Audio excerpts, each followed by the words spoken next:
Frodo sacrificed everything, and still it wasn't enough. He does everything we have been taught to admire. He carries the burden no one else can carry. He keeps going long after his body is completely spent. He gives up comfort, safety, belonging, and eventually any real hope of returning unchanged. By the time he reaches Mount Doom, the story has stripped him down to the image we recognize as holy. One exhausted figure standing at the edge, expected to make one final perfect choice. And then he cannot do it. That's the part that catches in my chest every single time. Not because he fails, but because of what his failure reveals. After all that sacrifice, all that suffering, after the faithful endurance held up as proof of virtue, it's still not enough. The ring's destroyed anyway, but not because Frodo finds one last hidden reserve of moral strength. Gollum lunges, the ring slips, the thing that had to happen happens, almost sideways, through the chaos. Consequence, mercy, timing, and the strange intelligence of life moving beyond human control. For years, I absorbed the opposite lesson. I believed meaningful things required exhaustion. I believed if I wanted something to matter, I had to pay for it with my own depletion. Struggle became the evidence of integrity.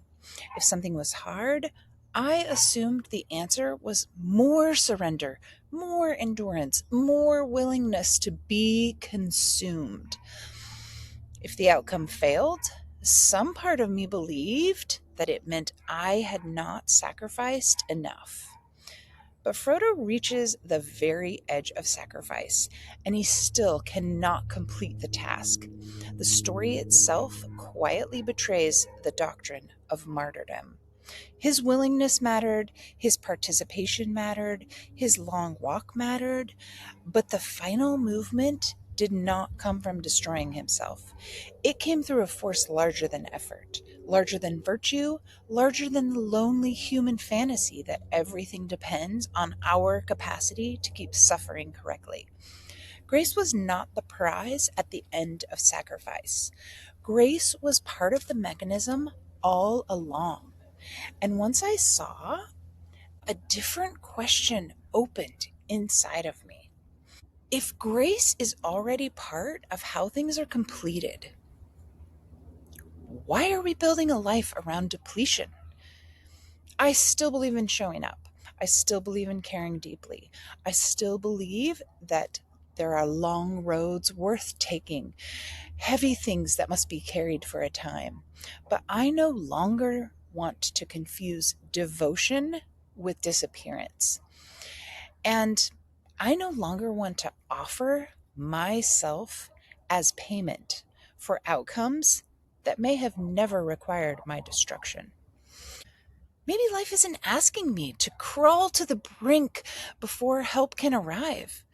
Maybe I can participate fully, respond honestly, move with what happens. Let things open up and let life meet me before I am emptied. Martyrdom was never the mechanism.